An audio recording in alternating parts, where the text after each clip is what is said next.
Hallo zusammen, ich bin's mal wieder, euer Michael, und heute gibt's von mir ein kleines Review zu einer Kamera, die ich schon länger auf dem Schirm hatte, aber nie die Möglichkeit hatte, diese zu bekommen, und zwar die Leica Q3.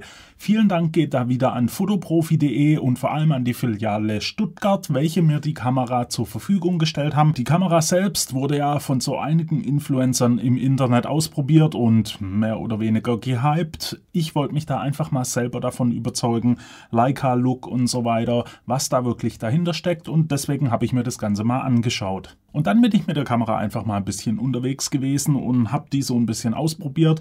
Am Anfang war es gar nicht mal so besonders. Klar, man hat so ein bisschen das hochwertige Gefühl, man hat eine 6.000 € Kamera in der Hand.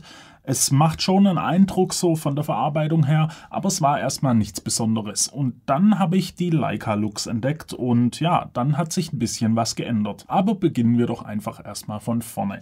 Die Kamera selbst kommt in diesem Karton und der ist schon relativ beeindruckend. Da ist nämlich ja ein bisschen so ein Klappmechanismus dahinter und das Ganze ist magnetisch gehalten und so. Ihr habt da Schubladen drin. Ich blende euch das Ganze mal ein, wie das Ganze beim Auspacken so aussieht. Und ja, da habt ihr schon mal den ersten hochwertigen Eindruck. Das hinterlässt schon mal ein paar positive Spuren. Und dann kommen wir doch zur Kamera selbst. Die Kamera an sich ist nicht wirklich groß für eine Vollformatkamera. Sie hat mit 743 Gramm aber schon ein bisschen Gewicht, das sie mitbringt. An für sich ist die Kamera kompakt, passt aber leider doch nicht in jede Tasche. Also in eine Jackentasche wird es vielleicht reinpassen, aber es ist Hochsommer, über eine Jacke denkt man jetzt erstmal nicht drüber nach. Für eine kleine Kameratasche wird es aber reichen, und das hat schon mal den Vorteil, man nimmt sie eigentlich überall hin mit. Es ist einfach eine etwas größere Immer-Dabei-Kamera mit Spezifikationen, die man so in dem technischen Umfang eigentlich auf der Größe sonst nicht findet. Und dann beginnen wir doch einfach mal, was ihr da so bekommt. Ihr bekommt eine kompakte Vollformatkamera mit 60 Megapixeln und das ist für den Anfang ja gar nicht mal so schlecht. Die Größe beträgt 130 mm auf 80 mm auf 92 mm. Wie gesagt, das ist relativ kompakt.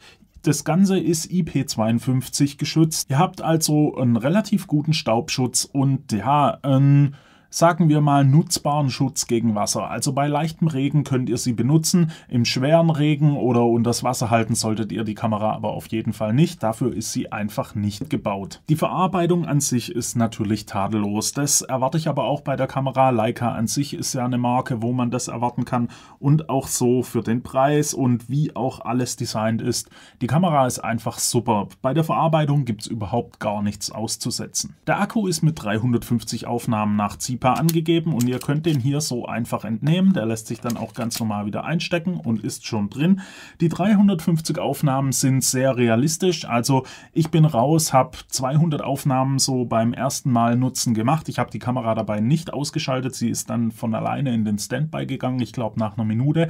Ich kam bei 200 Aufnahmen dann auf 60% Restakku. Also da ist schon noch ein bisschen Luft nach oben. Die 350 sind auf jeden Fall sicher machbar. An sich ist die Kamera über USB-C ladbar und ist während dem Laden auch voll nutzbar. Das heißt, gerade wenn ihr am Anfang euch so ein bisschen ins Menü einarbeiten wollt, dann könnt ihr die Kamera über USB-C laden und habt da keinen Akkuverlust, weil es zieht natürlich immer Akku, wenn man stundenlang am Rumspielen ist. Da ist mir direkt beim Einrichten so aufgefallen, das Menü ist ziemlich simpel aufgebaut, aber die wichtigsten Funktionen sind erhalten. Ihr habt jetzt nicht so ein umfangreiches, großes Menü wie bei Canon oder Sony, aber wie gesagt, die wichtigsten Funktionen sind drin und das ist ja das Wichtigste. Die Kamera selbst kommt dann nur mit einem SD-Kartenslot, den habt ihr hier unten, da kommt die SD-Karte rein. Es ist nur ein Slot, ich denke, das ist einfach größenbedingt nicht anders machbar gewesen. Und dann gehen wir einfach mal kurz so durch die Specs durch. Ihr habt wie gesagt einen 60 Megapixel Bildsensor, der löst richtig schön auf. Dazu habt ihr ein 28 mm Objektiv mit größter Blende f1.7. Die 28 mm sind wirklich sehr gut. Ihr bekommt relativ viel aufs Bild und könnt über die Auflösung vom Sensor natürlich trotzdem Details einfangen. Das ist also meiner Meinung nach eine richtig passende Brennweite. Auch das Objektiv selber löst super fein auf und hat mit den 60 Megapixeln überhaupt gar keine Probleme. Am Objektiv selber bekommt ihr dann hier den Blendenring, der lässt sich schön verstellen und auch schön einrasten. Also das ist schon mal ein richtig tolles Gefühl. Wie gesagt, die Verarbeitung von der Kamera ist ja sowieso auf sehr hohem Niveau. Ihr könnt das Ganze auch auf Automatik stellen. Ich habe die Blende aber eigentlich immer manuell verstellt. Ihr habt dann hier auch noch einen Fokusring. Da könnt ihr, wenn ihr den hier drückt, diesen lösen von Autofokus auf manuellen Fokus und dieser lässt sich auch super sauber und fein einstellen. Also ich habe kaum ein Objektiv in der Hand gehabt, was wirklich auf dem Niveau sich manuell fokussieren lassen kann. Auch mit dieser kleinen Verriegelung lässt sich das Ganze dann wieder im Autofokus festhalten und also hier bin ich wirklich sehr begeistert davon. Das Ganze lässt sich dann auch noch in den Makromodus umstellen. Da müsst ihr den hintersten Ring auf Makro stellen. Da verändert sich dann auch die Anzeige und dann habt ihr die Möglichkeit, die 17 cm Naheinstellgrenze zu nutzen. Die ist auch relativ gut. Ihr müsst da einfach nur gucken mit dem Autofokus, wenn sich was bewegt, zum Beispiel hier das Gras, da hat der Wind halt das Gras bewegt und dann war es das halt mit der Schärfe. Aber wie gesagt, manuell fokussieren kann man damit richtig gut. Auch die Lupe funktioniert dann super. Das heißt, wenn ihr im manuellen Fokus seid und den Fokusring dreht, dann springt das Bild um und vergrößert euch ein bisschen das Bild und da könnt ihr super sauber fokussieren. Wenn wir gerade sowieso von der Bedienung reden, dann können wir auch mal kurz alle Knöpfe durchgehen und die Kamera hat nicht wirklich viel Knöpfe. Neben dem Sucher habt ihr das Einstellrad zur Dioptrien-Einstellung, damit ihr das Ganze auf euer Auge anpassen könnt. Auf der Rückseite über dem Bildschirm habt ihr dann noch 2 weitere Knöpfe, welche ihr aber frei belegen könnt. Das heißt, ihr könnt ein bisschen länger drauf bleiben, dann öffnet sich da ein Menü und ihr könnt passend die Einstellungen, die ihr gerne da drauf hättet, dort festlegen. Dann habt ihr hinten noch ein Steuerkreuz mit 4 Richtungen und einem Button in der Mitte. Drunter befindet sich der Menü-Button und drüber der Play-Button, wo ihr dann eure Bilder aufrufen könnt. Oben am Daumenrad habt ihr dann noch eine Daumenrad-Taste und das Daumenrad selber. Das Daumenrad selbst hat mich am Anfang nicht ganz so überzeugt. Das ist relativ schwergängig und sitzt relativ weit außen. Bei mir war es so, im Uhrzeigersinn konnte ich es eigentlich ziemlich genau verstellen. Gegen den Uhrzeigersinn habe ich ab und zu 2 Einstellungen übersprungen, beziehungsweise eine Einstellung übersprungen und bin dann auf die nächsthöhere Einstellung gekommen. Nach ein bisschen Eingewöhnungszeit gewöhnt man sich halt dran. Wenn man aber Sony und Canon gewöhnt ist, dann ist das schon erstmal ein komplett anderes Gefühl und man braucht ein bisschen, bis man da drin ist. Und dann habt ihr natürlich noch den Auslöser. Der lässt sich sehr gut drücken, ist auch sehr feinfühlig, also da kann man wirklich sehr genau fokussieren und dann natürlich auch auslösen.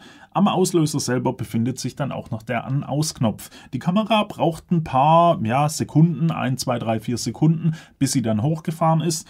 Der Start an sich ist also nicht der schnellste, aber ich sag mal, die Kamera an sich ist auch nicht die schnellste. Wenn man jetzt Sport damit fotografieren will, ist das vielleicht nicht ganz die richtige Wahl. An der Kamera selbst bekommt ihr ganz links den 5,76 Megapixel Sucher und der hat eine Vergrößerung von 0,75 und ist dadurch schon ganz ordentlich. Also da kann man schön mit arbeiten. Er löst gut auf, hat 120 Bilder in der Sekunde. Da könnt ihr also richtig toll Bilder mitmachen. Nicht so ganz überzeugt hat mich das 1,84 Megapixel Klappdisplay auf der Rückseite. Das könnt ihr ja klappen, also ihr könnt es nach unten klappen und nach oben klappen. Das ist schon mal ein großer Fortschritt zur Q2, aber ich finde, das Display ist irgendwie gewöhnungsbedürftig. Also wenn man zum Beispiel ein Canon-Display gewöhnt ist, hier hatte ich das Problem, wenn ihr mit einem Leica-Look aufnehmt, zum Beispiel den Classic, dann wird das Bild ziemlich hell belichtet. Und da war es dann so, dass ich auf dem Bildschirm schon Überbelichtung erkannt hatte, also wirklich helle Bereiche im Bild schon ausgebrannt erschienen sind. Wenn ich das Bild dann nachher am Rechner angeguckt habe, dann habe ich gesehen, es war noch gar nicht richtig überbelichtet. Also hier fällt die Bewertung vom Bild ein bisschen schwieriger. Klar, die Helligkeit lässt sich auch einstellen und die lässt sich dann natürlich runtersetzen, dann wird es ein bisschen besser, aber dann seht ihr draußen einfach nichts mehr. Wenn da die Sonne drauf scheint, dann geht da nichts mehr. Also in der normalen Standardeinstellung könnt ihr draußen relativ gut sehen, aber die Helligkeitsbewertung wird da schon ein bisschen schwieriger. Verarbeitet ist das Ganze auf jeden Fall genauso sauber wie alles andere, der lässt sich schön bewegen und macht auch da einen guten Eindruck. Gerade haben wir ja schon von dem manuellen Fokus geredet, jetzt kommen wir mal zum Autofokus und der bietet euch 315 Autofokuspunkte. Das ist jetzt nicht so die Riesenmenge, da gibt es andere Kameras, die bieten da deutlich mehr, zum Teil schon fast 2-mal so viel, aber es ist ausreichend. Der Fokus wurde ja überarbeitet und kann jetzt auch ein relativ gutes Tracking, was auch relativ gut funktioniert. Ihr dürft da nur nicht erwarten, dass das auf einem Canon oder Sony Stand ist. Also die Motiverkennung, ihr habt da jetzt eine Mensch- und eine Tiererkennung und auch eine Augenerkennung dahinter, die funktioniert sehr gut. Manchmal hat sie aber auch in Büschen irgendwie was erkannt und springt manchmal auch ein bisschen hin und her. Und wenn wenn sie mal das Motiv hat, dann passt der Fokus auch wirklich richtig gut. Das Auge wird also fixiert und wenn ihr das Bild dann macht, ist das Auge auch tipptopp scharf, vor allem mit den 60 Megapixeln macht das halt dann richtig Spaß. Leider lässt sich über den HDMI-Anschluss nicht die Display-Info-Anzeige ausgeben. Also ich hätte euch gern gezeigt, wie der Autofokus so arbeitet und auch dieses bisschen hin und her springen, aber das ist da leider nicht möglich. Über ein HDMI wird einfach nur ein Clean Feed ausgegeben. Das Autofokus-Tracking an sich ist auf 4 Bilder pro Sekunde begrenzt. Die Kamera selbst schafft 15 Bilder, das aber nur mit Einschränkung. Ihr habt also die 4 Bilder pro Sekunde mit Autofokus und auch in 14-Bit. Dann habt ihr noch 7 Bilder pro Sekunde, auch in 14-Bit, aber ohne Autofokus, also ohne kontinuierlichen Autofokus. Das Tracking funktioniert da nicht mehr. Das erste Bild wird noch korrekt fokussiert, alle anderen Bilder bleiben dann auf demselben Fokusstand, da wird nichts mehr nachgeführt. Die Kamera bietet euch dann die nächste Stufe mit dem mechanischen Verschluss dann noch mit 9 Bildern pro Sekunde, die sind aber auch schon auf 12-Bit begrenzt und eben auch ohne Autofokus. Und maximal die 15 Bilder pro Sekunde sind dann eben auch auf 12-Bit begrenzt und natürlich auch ohne Autofokus und die funktionieren dann auch nur mit dem elektronischen Verschluss. Aber wie gesagt, es ist eben auch keine Sportkamera, aber es ist schön, dass man trotzdem die Möglichkeit hat, mal 15 Bilder pro Sekunde aufzunehmen. Das funktioniert auch relativ flott und da sind schon einige Bilder möglich. Ihr müsst einfach nur eine relativ schnelle Speicherkarte reinmachen, weil wenn die Kamera die Bilder dann abspeichert, geht erstmal nichts. Da ist dann wirklich die Kamera geblockt, ihr könnt kein Menü aufrufen oder sowas. Da solltet ihr also schon mit einer schnellen Speicherkarte arbeiten, damit das relativ schnell funktioniert und ihr wieder ganz normal eure Bilder machen könnt. Dasselbe habt ihr auch im Video, wenn ihr da 4K 60 aufnehmt oder sowas, dann braucht ihr eine Zeit, bis er das abgespeichert hat und auch in dieser Zeit könnt ihr da erstmal nichts machen. Wenn wir jetzt gerade bei Videos sind, dann bietet die Kamera natürlich einige Video-Features und die sind gar nicht mal so schlecht. Ihr bekommt 8K mit 30 Bildern pro Sekunde, das sind zum Beispiel 5 Bilder mehr als die Sony A7R5 schafft, das ist schon mal nicht so schlecht. Ihr bekommt natürlich 4K mit 60 Bildern pro Sekunde und beides auch im Log-Format mit 10-Bit Farbtiefe. Dazu bietet euch die Kamera dann noch eine Slow Motion in 1080p. Sie hat also videomäßig eigentlich alles an Bord, was man so braucht. Aber auch nur eigentlich, weil ja, auch da gibt es ein paar Einschränkungen. Videos sind zum Beispiel auf 29 Minuten begrenzt. Das war früher ja eigentlich Stand der Technik. Heutzutage kann eigentlich jede neuere Kamera, hat da nicht mehr dieses Limit, kann also da mehr. Und mich wundert es ein bisschen, warum das da nicht so ist, dass man mehr als 29 Minuten aufnehmen kann, aber naja, es ist eben auch keine Videokamera. Das merkt man auch daran, dass sie eben keinen Mikrofonanschluss hat. Und das ist dann natürlich schon ein bisschen schwieriger, weil man kann damit ja richtig tolle Videos machen. Und ich könnte hier mein Studio-Setup komplett auf die Kamera ändern. Aber ohne Mikroanschluss wird es halt ein bisschen schwierig. Und das interne Mikrofon ist halt wie bei allen Kameras mehr schlecht als recht. Kurzer Videotest in den Weinbergen mit dem internen Mikrofon. Ja, das wird sich wahrscheinlich nicht so gut anhören. Ich bin jetzt hier gerade hinter so einer kleinen Hütte, weil es doch ein bisschen windet. Und ja, dann habt ihr weniger Windgeräusche jetzt hier drauf. Ihr seht, wenn ich jetzt hier rauslaufe, jetzt gleich einige Windgeräusche auftreten. Deswegen gehen wir doch einfach wieder zurück zu den Fotoeigenschaften. Und da bietet euch die Kamera ja richtig viel. Ihr könnt dann noch Brennweiten simulieren mit einem digitalen Crop. Also euer Bild wird reingekroppt. Ihr habt dann so ein kleines Viereck drumherum, wie der Bildausschnitt jetzt bei einer bestimmten Brennweite wäre. Das Ganze wird aber nur im JPEG so gespeichert. Wenn ihr da also ein RAW aufnehmt, habt ihr wieder das komplette RAW-Bild. Und da wäre ja mein Tipp an euch, wenn ihr da kein Problem mit der Größe habt, dann nehmt doch einfach immer das komplette RAW auf und bearbeitet nachher am Rechner die Größe, die ihr gern haben wollt. Wenn ihr da natürlich mit JPEG arbeitet, ist es was ganz anderes. Wenn ihr die direkt von der Kamera runterladen wollt, zum Beispiel auf euer Smartphone mit WLAN, Bluetooth, was da alles an Bord ist, dann habt ihr da natürlich den Vorteil, dass ihr das Bild reinkroppen könnt und da schon den direkten Ausschnitt vorgegeben habt. Und dann kommen wir eigentlich zum, meiner Meinung nach sehr wichtigen Teil der Kamera, und zwar die Leica Lux. Die Leica Lux bieten euch so gesehen ein Preset in der Kamera. Die Leica Lux selber müsst ihr euch aber erstmal mit der Smartphone-App auf die Kamera ziehen. Das heißt, ihr müsst die Kamera mit der App verbinden. Die App ist dann im Internet und dann könnt ihr euch die Lux auswählen. Es gibt 5 verschiedene. Die wählt ihr euch aus und könnt diese dann erst auf die Kamera rüberschieben. Die sind also standardmäßig nicht auf der Kamera. Es sind dann wie gesagt 5 extra Looks verfügbar. Das ist der Leica Classic Look. Der ist ein bisschen heller mit hohem Kontrast, mit leichter Grünfärbung für einen klassischen Analog-Look. Dann habt ihr den Leica Contemporary. Der bietet euch helle Schatten, natürlich Farben, eine leicht rötliche Tönung für einen authentischen Look. Dann habt ihr noch 3 Looks, die gehen so ein bisschen ins Schwarz-Weiß, beziehungsweise eben in eine Zwei-Farben-Darstellung mehr oder weniger. Das ist einmal Leica Sepia, der ist klassisch braun, wie alte Fotos mit einem leicht wärmeren Touch. Dann habt ihr den Leica Selenium, der hat eine leicht bräunliche Färbung und weiche Kontraste, was eher in die Richtung Schwarz-Weiß geht. Und ihr habt den Leica Blue, der hat einfach so eine leichte Blautönung drin. Sepia, Selenium und Blue habe ich jetzt nicht so ausgiebig genutzt. Was ich benutzt habe, war Contemporary und Classic. Und die haben mich schon richtig überzeugt. Da ist es leider so, ihr könnt die Looks nur anwenden, also nicht so anwenden, nicht im Nachhinein anwenden, sondern ihr müsst es voreinstellen und dann werden die im JPEG gespeichert. Das heißt, wenn ihr nur im RAW aufnehmt, dann wird es erstmal nichts. So war nämlich mein erster Ausflug. Ich habe die Kamera auf RAW gestellt, habe die Looks ausprobiert und ja, im RAW-Vorschaubild ist das Ganze noch vorhanden. Wenn ihr das Ganze aber dann im Lightroom ladet, dann geht da nichts mehr und der Look ist verloren. Und ihr könnt auch leider nicht im Nachhinein auf der Kamera auf eine RAW-File noch den Look anwenden. Das geht ja zum Beispiel bei Fuji mit den Fuji-Looks. Das hätte ich mir hier sehr gewünscht, weil manchmal möchte man vielleicht dann doch noch einen anderen Look auf das Bild legen. Da müsst ihr dann also später im RAW-Bild das Ganze manuell im Lightroom bearbeiten. Und dann wäre es auch schön, wenn man die Intensität von dem Look noch einstellen könnte. Das heißt, der Classic, der tut schon wirklich den Himmel ziemlich überbelichten, fast schon ausbrennen. Und da würde ich mir einfach wünschen, dass man das ein bisschen runterstellen wird, weil der Look an sich selber gefällt mir richtig gut. Es ist nur manchmal ein bisschen too much.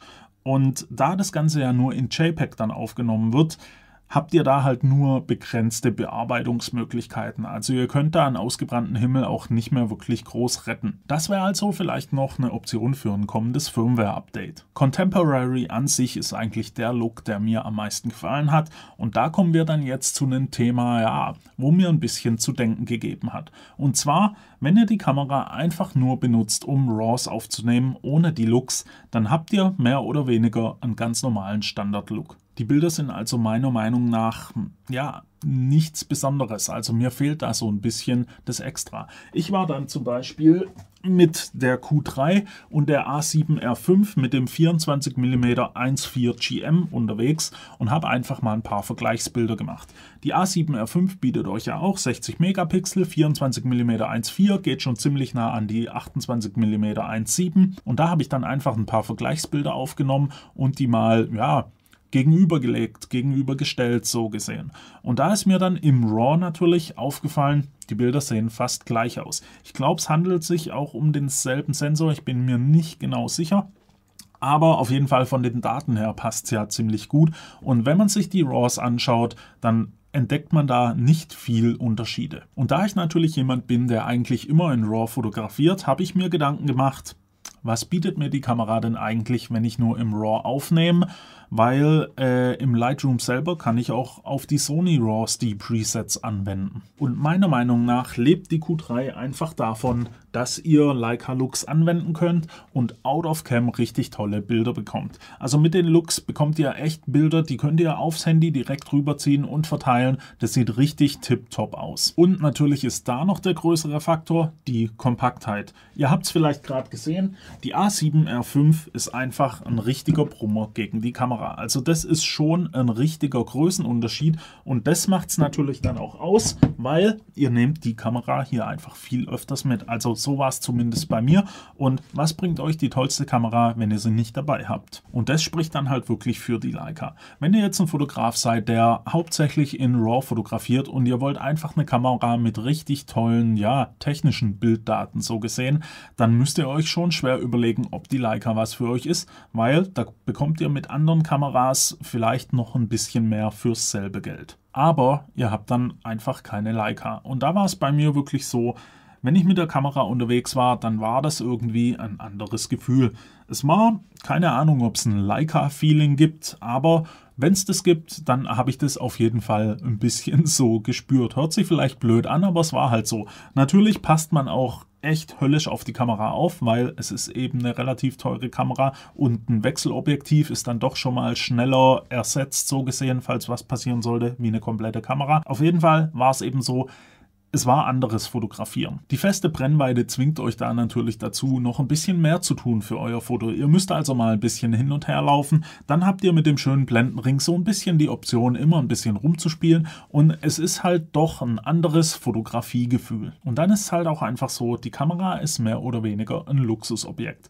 Und ja, Kenner werden das erkennen. Wenn ihr auf der Straße oder irgendwo unterwegs seid und ihr trefft vielleicht Fotografen, die ein bisschen Ahnung haben, dann werfen die euch schon einen Blick zu und sehen auch die Kamera wahrscheinlich oder sprechen euch sogar an. So war es dann bei mir und die wollen dann natürlich auch wissen, wie es denn so ist, mit der Kamera zu fotografieren. Es ist halt eine Leica-Kamera für 6.000 € und ja, eine Luxusmarke aus Deutschland. Das ist ungefähr so, wie wenn ihr mit einer Louis Vuitton-Handtasche durch die Gegend lauft, vielleicht noch in Paris, da wird es auch den einen oder anderen geben, die das Ganze erkennen. Und manch einer legt da dann natürlich auch Wert drauf. Das ist so ein bisschen ein Prestigeobjekt und wenn man im Internet mal so ein bisschen rumguckt, dann sieht man schon sehr viele Stars und so weiter, die mit den Kameras hier rumhängen. Ob das jetzt für sie wirklich technisch notwendig wäre, ist die eine Sache, aber ja, es ist halt eine Leica und die zeigt man ja dann auch gern. Ich gehöre jetzt nicht unbedingt dazu, dass ich eine Leica zeigen muss, vor allem in meinem Bekanntenkreis kennen sich die wenigsten damit aus, aber ich hätte die Kamera trotzdem gern. Und zwar einfach nur wegen den Leica-Looks in der Kamera. Die sind einfach tipptopp, ihr habt das Bild, das sieht schon sehr gut aus, ihr zieht es einfach aufs Handy rüber, könnt es verteilen, wenn ihr mit Freunden unterwegs seid, die freuen sich über schöne Bilder und das ist halt schon ein Mehrwert gegenüber dem, dass man erst nach Hause muss und die RAWs entwickelt, so gesehen. Aber das Ganze kostet natürlich auch ordentlich. Und da muss ich dann vielleicht mal überlegen, ob ich mir nicht mal die Fuji X100V anschaue, weil das ist mehr oder weniger die günstige Variante mit einem Crop-Sensor von der Kamera. Und ja, ist sehr beliebt, nirgends zu haben, deswegen ja, mal schauen, wie es da weitergeht. Vielen Dank auf jeden Fall nochmal an fotoprofi.de für die Möglichkeit, die Kamera zu bekommen. Das war wirklich sehr cool und eine richtig gute Aktion, dass ich die auch ein bisschen für eine längere Zeit haben konnte. Ich hatte sehr viel Spaß damit und ja, bin jetzt vielleicht auch so ein bisschen Leica infiziert. Wenn euch das Video gefallen hat, lasst mir doch ein Like da, abonniert den Kanal für weitere Videos und dann sehen wir uns einfach beim nächsten Mal wieder. Bis dahin wünsche ich euch eine gute Zeit, bleibt gesund, ciao.